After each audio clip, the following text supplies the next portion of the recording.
Pertama, mari kita amalkan apa yang Allah Ta'ala sampaikan di dalam surah Al-Isra. Wala taqfu ma laysa laka bihi ilmun innas sam'a wal basara wal fuada kullu ulaika kana anhu mas'ula.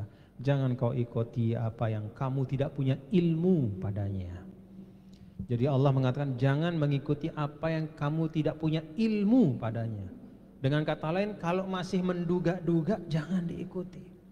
Apalagi masih berhayal-hayal, apalagi mengikuti semata-mata karena orang melakukan kita ikut. Yang Allah berikan izin kita untuk mengikuti sesuatu ilmun, kalau kita punya ilmu pengetahuan. Apa nama al-ilmu? Al-ilmu itu kan sesuatu yang yutabiqul waqi', sesuatu yang memang sesuai dengan kenyataan. Tapi kalau masih persangkaan, ya, kalau ilmu sesuatu yang yutabiqul waqi', al-i'tiqad al-jazim, sesuatu yang kita yakini benar-benar berdasarkan dalil-dalil, alasan yang dapat diterima dan sesuai kenyataan. Kalau masih sekedar menduga, kalau sekedar ikut-ikutan, tinggalkan. Supaya jangan kita masuk di dalam dua ayat ini, ya, kita ribut di depan Allah nanti. Kita ikut sesuatu, kita ikut seseorang, tidak tahu kita benar apa ndaknya. Hanya karena medsos, medsos rame, ikut. Hati-hati Pak, tidak ada medsos lagi di akhirat nanti. Tidak ada lagi. Tidak ada bungkus-bungkus itu. Tidak ada bungkus-bungkus itu. Karena itu yang pertama, wala taqfu ma laysa laka bihi ilm. Kalau mau ikut-ikutlah sesuatu yang kau yakini benar-benar dengan ilmu, ya, sesuatu yang memang betul, dengan alasannya jelas, nyata. Kalau karena itu maka kita tidak seperti yang lain, ya. Maka kita tidak banyak aktivitas kita, katakanlah di dunia, ya. Karena kita memang ingin melakukan sesuatu berdasarkan pengetahuan, tidak apa-apa. Yang diukur oleh Allah itu bukan banyak kerjaan kita di dunia, enggak, tapi kerjaan yang berdasarkan ilmu. Kan begitu. Ya. Maka ada ibaratkan bahwa syaitan itu lebih takut kepada tidurnya orang alim daripada sholatnya orang jahil. Karena kejahilan itu membuat segala sesuatu sangat rentan untuk rusak. Jadi kalau ada misalnya orang macam-macam aktivitasnya, tidak mesti kita ikuti. Ikuti apa yang kita tahu persis. Tidak apa-apa, kita tidak seaktif orang. Tapi semua yang kita lakukan bisa kita pertanggungjawabkan, dunia akhirat. Itu yang pertama. Yang kedua, bapak-bapak dan saudara-saudara sekalian, ukuran dalam Islam itu bukanlah min haitsul kasrah wal kamiyah. Dalam Islam itu ukuran kebenaran dan kebaikan bukan pada banyak yang melakukannya atau banyak yang mengikutinya. Tidak. Dulu ketika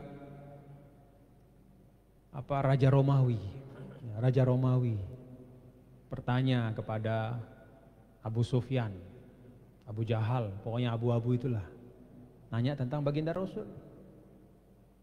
Yang ditanya oleh orang Romawi itu dan disampaikan oleh Raja Romawi adalah, saya tidak peduli berapa banyak yang ikut dia, tapi saya mau tahu apa yang dia ajarkan.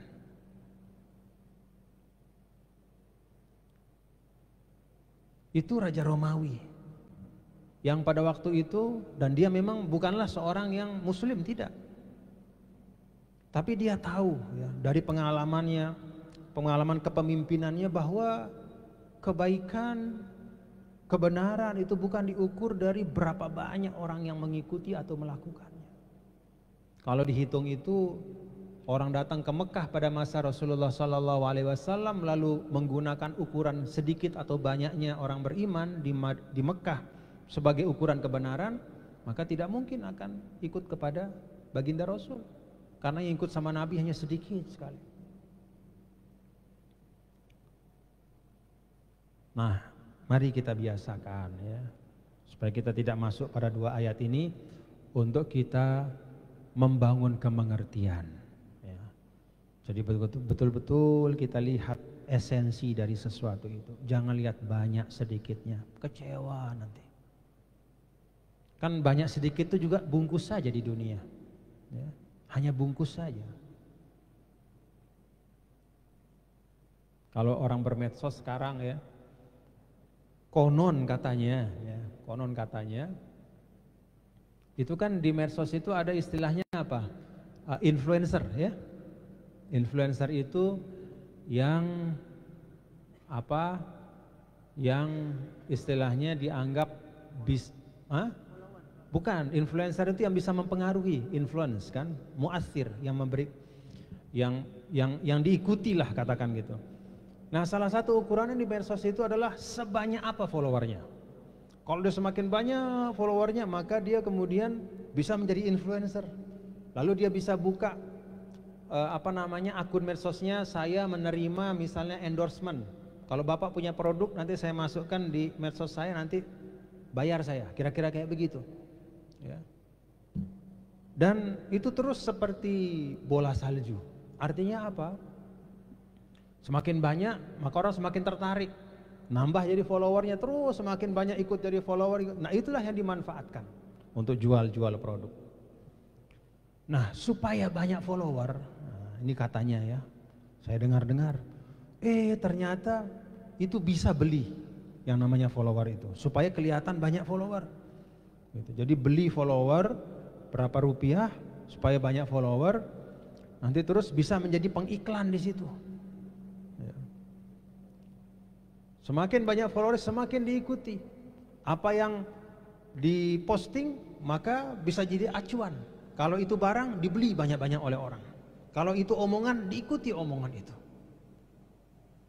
Nah, ingat ayat ini.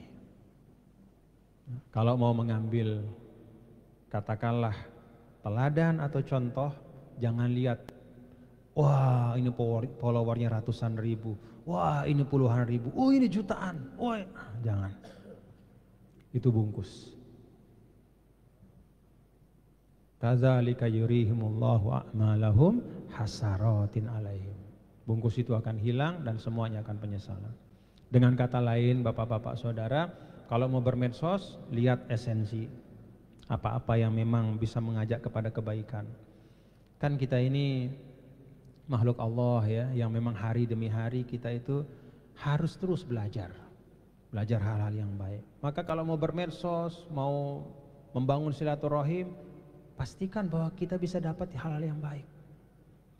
Hal yang baik yang pada saat yang sama tidak membuat diri kita jadi sombong.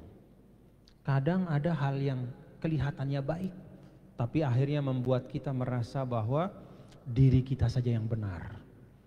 Itu kelihatannya baik, tetapi sesungguhnya membawa mudarat untuk kita.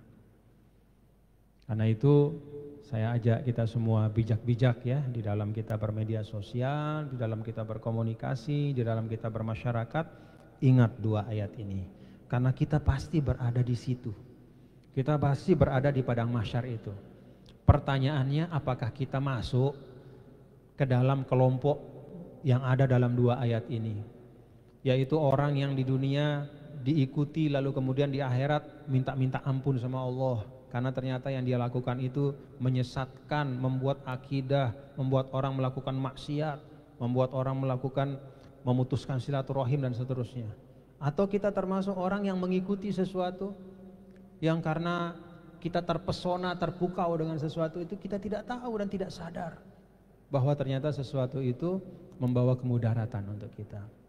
Mudah-mudahan kita tidak menjadi bagian dari itu, tapi menjadi bagian dari orang yang insya Allah mudah-mudahan kita kelak berjumpa dengan Allah Subhanahu wa Ta'ala dengan membawa amal-amal yang baik, dalam keadaan yang baik, bersih ya, man atallaha biqalbin salim, yaitu orang yang jumpa dengan Allah dalam keadaan hati yang suci dan bersih. Rabbana taqabbal minna innaka antas samiul alim, tub alaina innaka antat tawwabur rahim, ya mujibas sailin da'wahum fiha subhanakallahumma wa tahiyatum fiha salam, wa akhiru da'wana alhamdulillahi rabbil alamin. Mohon maaf apabila ada hal-hal yang kurang pas. Assalamualaikum warahmatullahi wabarakatuh. Hadirin